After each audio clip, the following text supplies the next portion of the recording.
Operation सिंदूर नंतर पाकिस्ताननं भारतावर हल्ला करण्याचा प्रयत्न केला, मात्र भारताने तो परतवून लावत त्यांच्याच देशामध्ये जवळपास 50 ठिकाणी ड्रोन हल्ला केलेला आहे। या सगळ्या विषयासंदर्भामध्ये बोलण्यासाठी आपल्यासोबत निवृत्त कर्नल अभय पटवर्धन सर आहेत।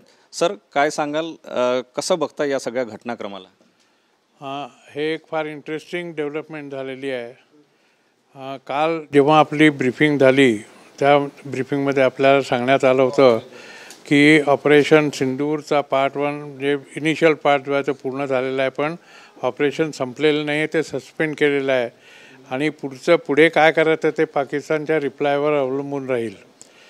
हे आपण म्हणेपर्यंत आणि संध्याकाळ होईपर्यंत कालच्या रात्री म्हणजे 7 आणि 8च्या रात्री पाकिस्तानने आपल्या 15 ठिकाणांवर मिसाईल हल्ले केले।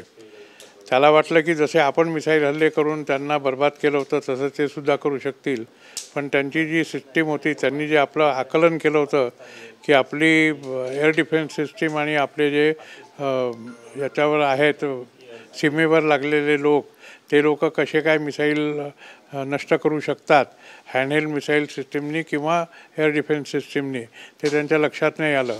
आज सकाळी पहिले आपल्याला अवशेष मिळाले होते ते अमृतसरमध्ये मिळाले, त्याच्यानंतर आता सर्व ठिकाणी याचे अवशेष गोळा करणं चालू आहे आणि त्याचा एक पुरावा म्हणून जेव्हा जगाच्या समोर हे येईल की हे चीनी मिसाईल्स आहेत, कारण त्यांचे चीनी पार्ट दिसतात आहेत आणि ते चीननी यांना दिलेले आहेत। कदाचित हे P-10 जे मिसाईल्स पहलगामच्या हल्ल्यानंतर आले होते ते कदाचित तेवाले असणार आहेत, पण हे झाल्याबरोबर भारताने एक कॅलिब्रेटेड रिस्पॉन्स दिला।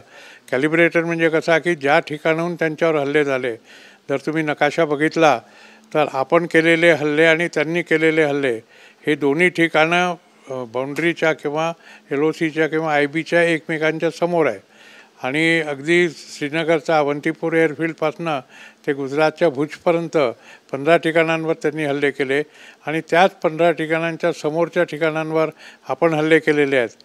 अर्थात लाहोर हे जे आहे ते त्याच्यात सगळ्यात जवळचं ठिकाण आहे, IBपासनं ते फक्त 8 किलोमीटर दूर आहे, त्याच्यामुळे ते सगळ्यात पहिले टार्गेट झालं। आणि जरी तिथले नॉर्थर्न पाकिस्तानमधले म्हणजे नॉर्दर्न पंजाबमधले पाकिस्तानच्या एअरफील्ड सगळे बंद झाले होते, तरी त्यांची एअर डिफेन्स सिस्टीम तिथे काम करत होती। ती एअर डिफेन्स सिस्टीम प्लस जी त्यांनी याच्यावर लावलेली होती, बॉर्डरवर लावलेली होती, ती सगळी आपण नष्ट केलेली आहेत आपल्या ड्रोननी। आता किती नंबर पाठवले होते ड्रोन याची काही कल्पना नाही आहे। इस्रायली ड्रोन ते हारोप जातीचे ते अतिशय प्रगत ड्रोन असतात आणि जसं काल मी आपल्या चॅनेलवर सांगितलं होतं की त्याच्यामध्ये सगळं आपले जे कोऑर्डिनेट असतात ते भरून त्यांना रिमोट कंट्रोलनी ऑपरेट करता येतं आणि त्याच्यावर फक्त लक्ष ठेवावं लागतं, कारण त्याला डायरेक्ट करण्याची जरूर राहत नाही। ते जे आपण फीड केलेलं आहे त्याच्याप्रमाणे बरोबर ते तिथे जातं, तर डिस्ट्रॉय झालं तर झालं, नाही तर ते आपल्या लक्षापर्यंत पक्कं पोचतं। तर आपली जी टेक्नॉलॉजिकल लीप आहे आणि काल जे मी म्हटलं होतं की आपण आता टेक्नो वॉरमध्ये प्रवेश केला आहे, ती आता आपली सिद्ध झालेली आहे की आपण टेक्निकली पाकिस्तानपेक्षा खूप जास्त प्रगत आहोत। दुसरं म्हणजे चीननी त्यांना जी काही एअर डिफेन्स सिस्टीम दिलेली आहे ती काही इतकी प्रगत नाही आहे आणि याचा फायदा कदाचित आपल्याला लडाखमध्ये होऊ शकतो, अरुणाचलमध्ये होऊ शकतो, कारण तिबेटची जी काही त्यांची ठिकाणं आहेत त्याच ठिकाणांवर सुद्धा हीच एअर डिफेन्स सिस्टीम लागलेली असेल आणि पुढे कदाचित जर चीनची वॉर झाली तर आपल्याला त्याचा फायदा उचलता येईल आहे। हे पहिलं झालं। आणि दुसरं म्हणजे जे आपण त्याचं